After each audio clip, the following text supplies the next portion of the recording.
नमस्कार दोस्तों, स्वागत है आपका आज के मुख्य समाचार में, जिसमें सबसे पहली और बड़ी खबर में जिक्र होगा कि इमरान खान के अत्याचार की खुली पोल, पाकिस्तान से आज़ादी मांग रहा है पीओके। दूसरी बड़ी खबर में जिक्र होगा कि अमेरिका में फिर बिगड़ रहे कोरोना के हालात, डेल्टा वेरिएंट से बढ़ा खतरा, कई इलाकों में लौटा मास्क पहनने का नियम। तीसरी बड़ी खबर में जिक्र होगा कि किसान आंदोलन की आड़ में देश के खिलाफ जहर उगल रहा खालिस्तानी गैंग, स्वतंत्रता दिवस के लिए बना रहा बड़ी प्लानिंग। चौथी खबर में जिक्र होगा कि जयशंकर से मिले अमेरिकी विदेश मंत्री Antony Blinken, NSA Ajit Doval से हुई बातचीत। और पांचवी खबर में जिक्र होगा कि दिल्ली एनसीआर उत्तर पश्चिम भारत में भारी बारिश की संभावना।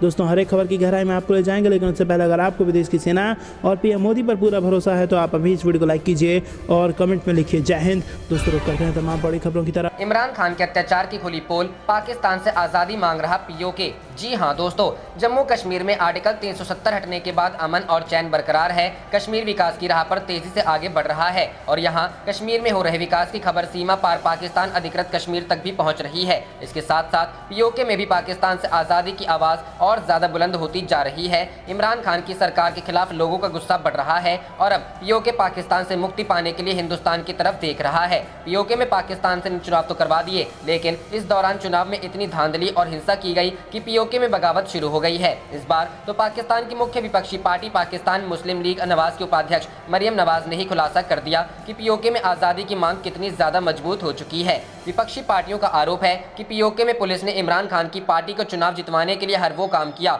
जो कम से कम वर्दी पहनने वाले तो नहीं करते। इसीलिए वर्दी के खिलाफ पीओके में गुस्सा फूट पड़ा है। पीओके की नीलम वैली में लोगों ने चुनाव में हिंसा के खिलाफ उग्र प्रदर्शन किया। चुनाव के बाद भी पीओके में हिंसा हुई, जिसके विरोध में सड़कों पर जलते हुए टायर रखकर प्रदर्शन किया गया। इमरान खान की सरकार ने पीओके में चुनाव के दौरान जमकर धांधली की। इमरान खान की पार्टी तहरीक ए इंसाफ के कार्यकर्ताओं ने पुलिस और सुरक्षा बलों की मदद चुनाव के दौरान हिंसा भी फैलाई। इसके बाद विपक्षी पार्टियों ने चुनाव के नतीजों को मानने से इनकार कर दिया है और पाकिस्तान की सरकार के खिलाफ पीओके में प्रदर्शन तेज हो गए हैं।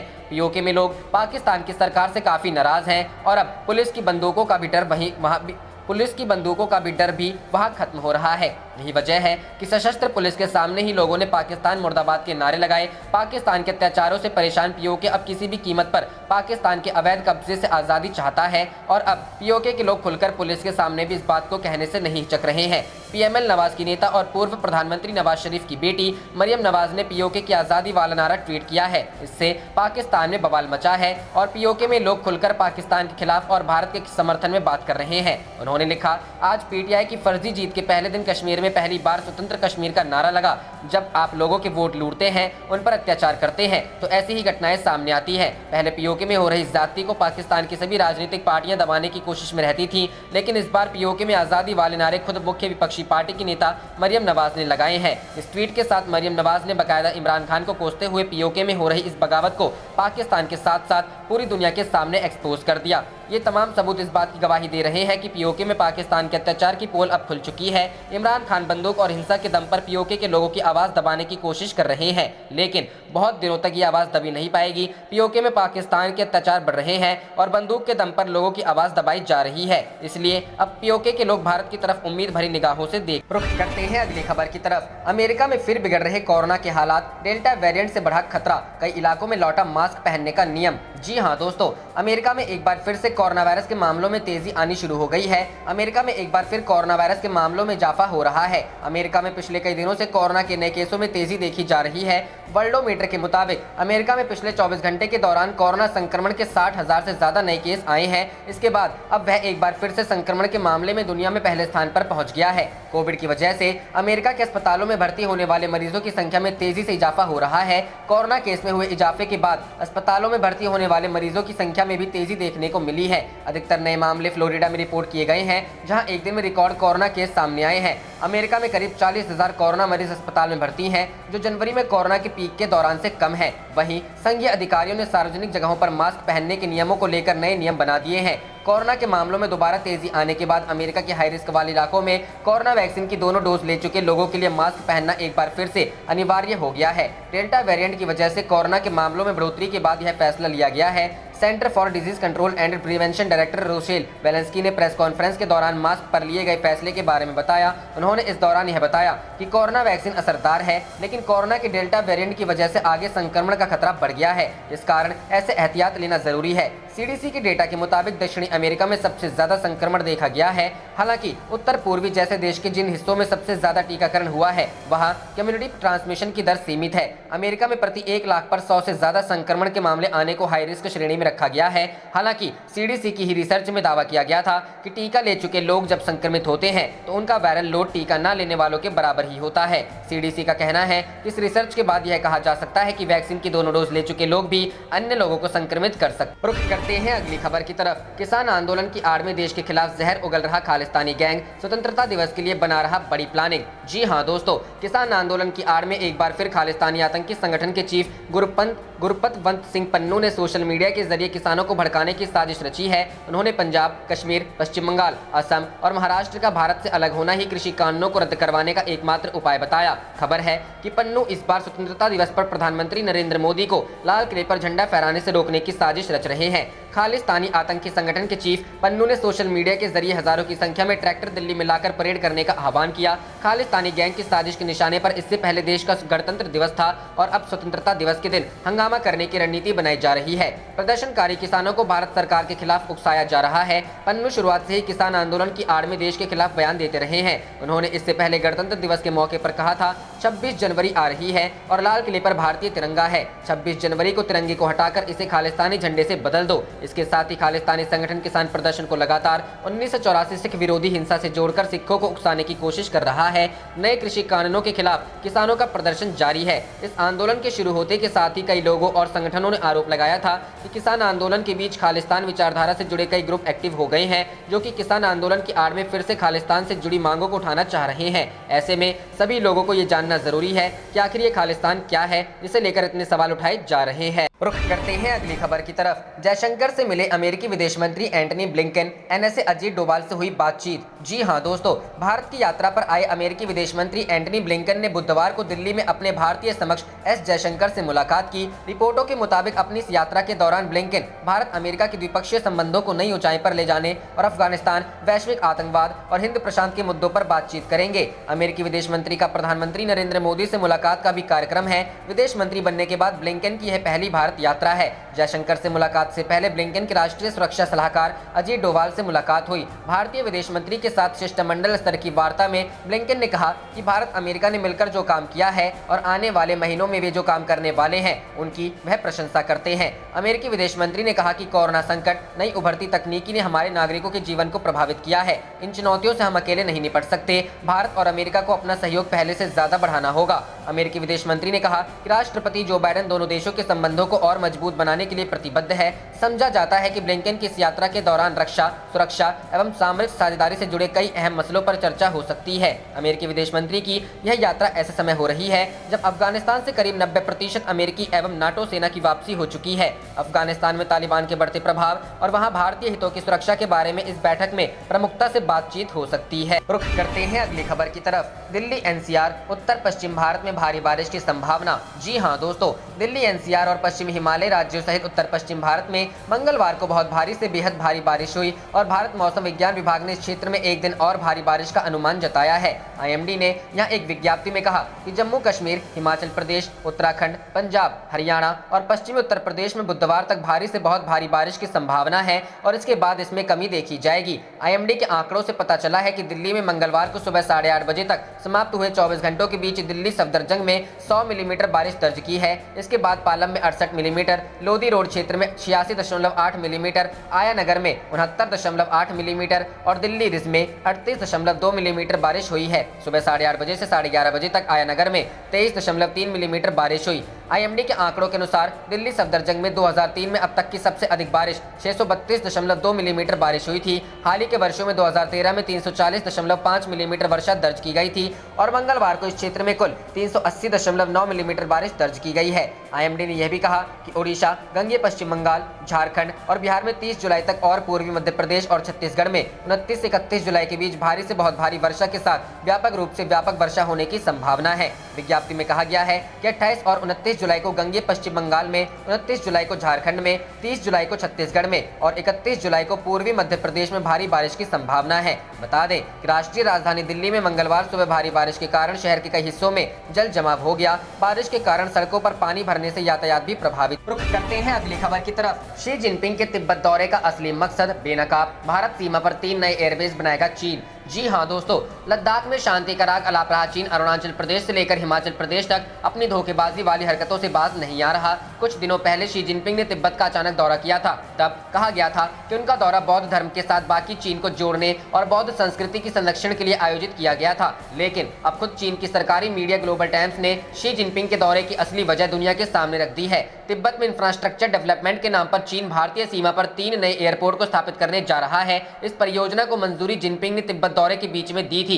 चीन की मंशा पर सवाल इसलिए उठ रहा है क्योंकि जिन इलाकों में इन 3 एयरपोर्ट का निर्माण किया जाना है वहां लोगों की आबादी एकदम कम है। दूसरी बात यह है कि दशकों से चीन के सताए हुए ये लोग आर्थिक रूप से इतने मजबूत भी नहीं है कि हवाई सफर जैसे महंगे विकल्प का प्रयोग कर पाएं। ये तीनों जगह भारतीय सीमा से एकदम करीब है। ऐसे में युद्ध के समय चीन इन एयरपोर्ट का इस्तेमाल एयरबेस के तौर पर कर सकता है। वर्षों से यह इलाका विकास के चीनी दावे से बिल्कुल अछूता था। ऐसे में भारत से तनाव के बीच ऐसा क्या हुआ जिसके कारण चीन तेजी से परिवहन प्रणाली को विकसित कर रहा है। चीन तिब्बत के जिन 3 नए इलाकों में एयरपोर्ट बनाने जा रहा है उनके नाम लुनजे काउंटी, टिंगरी काउंटी और बुरांग काउंटी है। बड़ी बात यह है कि चीन इन क्षेत्रों में बनने वाले एयरपोर्ट को 2025 के अंत तक शुरू करने जा रहा है। चीन इन एयरपोर्ट्स को मिलिट्री हितों को ध्यान में रखकर डिजाइन करेगा। यहाँ कॉमर्शियल फ्लाइट के अलावा चीनी वायुसेना के लड़ाकू विमान, अवॉक्स विमान, एरियल रिफ्यूलर विमान तैनात होंगे। इसके अलावा चीन ल्हासा में गोंगर्व हवाई अड्डे को इस क्षेत्र के सबसे बड़े हवाई अड्डे के रूप में विकसित करने जा रहा है। ग्लोबल टाइम्स ने बताया कि चीन तिब्बत स्वायत्त क्षेत्र में हवाई अड्डों से लेकर हाई स्पीड रेल तक के परिवहन प्रणाली को तेज से विकसित कर रहा है। चीन का दावा है कि तिब्बत के आर्थिक विकास न केवल इस क्षेत्र के लोगों के जीवन में खुशहाली लाएगा बल्कि बेल्ट एंड रोड इनिशिएटिव में शामिल नेपाल के लिए भी प्रगति के रास्ते खोलेगा। चीन अरुणाचल प्रदेश की सीमा के पास 435 किलोमीटर की लंबाई वाले ल्हासा नीमची रेल नेटवर्क को भी शुरू कर चुका है। इस ट्रैक पर चलने वाले ट्रेनों की औसत गति 160 किलोमीटर प्रति घंटे तक है। रुख करते हैं अगली खबर की तरफ। गुलाम कश्मीर में पाक सेना के खिलाफ बगावत, इमरान मुर्दाबाद से गूंजी घाटी। चुनावी धांधली के विरोध में हजारों लोग सड़कों पर उतरे। जी हां दोस्तों, गुलाम कश्मीर में विधानसभा चुनाव के दौरान सरकारी अराजकता और धांधली के कारण पाकिस्तान की सेना के खिलाफ विद्रोह हो गया है। हजारों लोग सड़कों पर उतर आए हैं। सुरक्षा बलों से कई स्थानों पर झड़प हुई, जगह जगह रास्ता जाम कर दिया गया है। गुलाम कश्मीर में 25 जुलाई को हुए विधानसभा चुनाव में पाक में सत्तारूढ़ इमरान खान की तहरीक ए इंसाफ पार्टी ने जमकर धांधली की। इस धांधली और अराजकता में चुनाव आयोग और पुलिस से लेकर सेना तक सभी ने साथ दिया। इसके कारण मतदान के दौरान व्यापक पैमाने पर हिंसक वारदातें हुई। इमरान की पार्टी के 2 कार्यकर्ताओं की मौत के साथ ही सैकड़ों लोग घायल हो गए। चुनाव परिणाम में इमरान की पार्टी को 45 में से 25 सीटें हासिल हुई। इसी के बाद पूरी घाटी में पाक सेना और सरकार के विरोध में हजारों लोग सड़कों पर उतर आए। गुजरावाला में कई स्थानों पर जनता और सुरक्षा बलों के बीच हिंसक झड़प हुई। गुस्साए लोगों ने टायर जलाकर सड़कों पर डाल दिए। कई स्थानों पर पथराव भी किया गया। विपक्षी दल PMLN की प्रवक्ता मरियम औरंगजेब ने कहा कि अलीपुर छाता में तहरीक इंसाफ पार्टी के गुंडों ने हिंसा फैलाई और कार्यकर्ताओं पर हमले किए। यहाँ पुलिस और सेना ने गुंडों का साथ। रुख करते हैं अगली खबर की तरफ। चीन के खिलाफ भारत के समर्थन में सामने आया अमेरिका। जी हां दोस्तों, अमेरिकी विदेश मंत्री एंटनी ब्लिंकन मंगलवार को 2 दिन के भारत दौरे पर नई दिल्ली पहुंचे। अमेरिकी विदेश मंत्री के इस दौरे में अफगानिस्तान में सुरक्षा स्थिति, हिंद प्रशांत में संपर्कों को बढ़ावा देने और कोविड-19 महामारी की चुनौतियों से निपटने सहित विभिन्न मसलों पर चर्चा होगी। एंटनी ब्लिंकन के भारत पहुंचने पर अमेरिका ने कहा है कि वह भारत के एक प्रमुख वैश्विक शक्ति के रूप में उभरने का समर्थन करता है। अमेरिका ने कहा कि वह हिंद प्रशांत क्षेत्र में शांति, स्थिरता और बढ़ती समृद्धि और आर्थिक समावेश का क्षेत्र सुनिश्चित करने के प्रयासों में एक महत्वपूर्ण भागीदार है। चीन के बढ़ते वर्चस्व से निपटने के लिए अमेरिका ने क्वाड को मजबूत बनाने पर जोर दिया। अमेरिकी विदेश विभाग ने कहा है कि अमेरिका और भारत के बीच रक्षा सहयोग नई ऊंचाइयों पर पहुंच रहा है, जिसमें सूचना साझा करना, संपर्क अधिकारी और मालाबार जैसे जटिल अभ्यास शामिल हैं। पदभार संभालने के बाद अपनी पहली भारत यात्रा के दौरान एंटनी ब्लिंकन प्रधानमंत्री नरेंद्र मोदी और विदेश मंत्री एस जयशंकर से मुलाकात करेंगे। इसमें कोविड-19 से निपटने के प्रयासों पर निरंतर सहयोग, हिंद प्रशांत क्षेत्र में शांति, साझा क्षेत्रीय मुद्दों, सुरक्षा हितों, साझा लोकतांत्रिक मूल्यों और जलवायु संकट सहित कई मसलों पर चर्चा होगी। एक न्यूज एजेंसी की रिपोर्ट के मुताबिक अमेरिकी विदेश मंत्रालय ने कहा, अमेरिका भारत रक्षा सहयोग नई ऊंचाइयों तक पहुंच रहा है। जिसमें सूचना साझा करना, संपर्क अधिकारी, मालाबार युद्धाभ्यास और सुरक्षित संचार करार कॉमकासा जैसे रक्षा समझौते शामिल हैं। अमेरिका ने 2020 तक $20 बिलियन से अधिक रक्षा बिक्री की भारत को अनुमति दी है। अमेरिका भारत रक्षा प्रौद्योगिकी और व्यापार पहल के माध्यम से रक्षा उपकरणों के सह उत्पादन और सह विकास पर मिलकर काम करते हैं। भारत और अमेरिका अफगानिस्तान क्षेत्र जैसे क्षेत्रीय सुरक्षा मुद्दों पर मिलकर काम कर रहे हैं। अमेरिका की तरफ से जारी फैक्ट शीट के मुताबिक दोनों देश रक्षा, अप्रसार, हिंद प्रशांत क्षेत्र में क्षेत्रीय सहयोग, साझा लोकतांत्रिक मूल्यों, आतंकवादी विरोधी, जलवायु परिवर्तन, स्वास्थ्य, ऊर्जा सहित राजनयिक, व्यापार और निवेश, शांति स्थापना, पर्यावरण, शिक्षा, विज्ञान और प्रौद्योगिकी, कृषि, अंतरिक्ष, महासागर, आर्थिक और सुरक्षा मुद्दों पर एक दूसरे के सहयोगी के तौर पर काम रुख करते हैं। अगली खबर की तरफ, असम मिजोरम सीमा विवाद पर हिंसा, केंद्र ने की पहल, दोनों राज्यों के मुख्य सचिवों और डीजीपी की आज बुलाई बैठक। जी हां दोस्तों, असम और मिजोरम की सीमा पर सोमवार को हुई हिंसक झड़प के बाद केंद्रीय गृह मंत्रालय ने मोर्चा संभाला है। गृह मंत्रालय ने दोनों राज्यों के मुख्य सचिवों और डीजीपी की बुधवार को बैठक बुलाई है। केंद्रीय गृह सचिव अजय भल्ला बैठक की अध्यक्षता करेंगे। इस बीच गृह मंत्री अमित शाह ने भी दोनों राज्यों के मुख्यमंत्रियों से बात कर शांति बनाए रखने की अपील की है। सोमवार शाम मिजोरम पुलिस की ओर से हुई फायरिंग में असम पुलिस के 5 जवानों की मौत हो गई थी। इसमें असम के एक नागरिक की भी मौत हो गई थी और 50 से ज्यादा घायल हो गए थे। मंगलवार को दोनों राज्यों की सीमा पर शांति रही। गृह मंत्रालय के अधिकारियों ने बताया कि इस बैठक में किसी ऐसे नतीजे पर पहुंचने का प्रयास किया जाएगा जिससे फिर हिंसा की स्थिति न बने। केंद्र सरकार दोनों सरकारों के साथ लगातार संपर्क में है और हालात को शांत रखने का प्रयास कर रही है। टकराव वाली जगह पर केंद्रीय रिजर्व पुलिस बल की 6 कंपनियों को तैनात किया गया है। सीआरपीएफ के महानिदेशक कुलदीप ने बताया कि हालात शांतिपूर्ण हैं। इस बीच संसद में केंद्रीय गृह राज्य मंत्री नित्यानंद राय ने कहा कि राज्यों के बीच के सीमा विवाद आपसी सहयोग से ही सुलझाए जाते हैं। केंद्र इन मामलों में केवल मध्यस्थ की भूमिका निभाता है। उन्होंने कहा कि सीमाओं के निर्धारण के बाद से कई राज्यों में इस संबंध में कुछ विवाद हैं। उपलब्ध जानकारी के मुताबिक हरियाणा, हिमाचल प्रदेश, लद्दाख, हिमाचल प्रदेश, महाराष्ट्र, कर्नाटक, असम, अरुणाचल प्रदेश, असम, नागालैंड, असम, मेघालय और असम मिजोरम के बीच सीमा विवाद है। रुख करते हैं अगली खबर की तरफ। यूपी चुनाव, दिल्ली में बीजेपी का बड़ा मंथन, बीजेपी सांसद राष्ट्रीय अध्यक्ष जेपी नड्डा से करेंगे मुलाकात। जी हां दोस्तों, उत्तर प्रदेश से आने वाले बीजेपी सांसद बुधवार को गुरुवार और राष्ट्रीय अध्यक्ष जेपी नड्डा से मुलाकात करेंगे। सूत्रों ने यह जानकारी दी है। यूपी में अगले साल विधानसभा चुनाव को देखते हुए इसे एक अहम बैठक माना जा रहा है। सूत्रों ने कहा कि यूपी के बीजेपी सांसदों की 28 और 29 जुलाई को बैठकें होंगी और पार्टी अध्यक्ष जेपी नड्डा विधानसभा चुनाव की रणनीति को लेकर बैठक में चर्चा करेंगे। सूत्रों ने यह भी बताया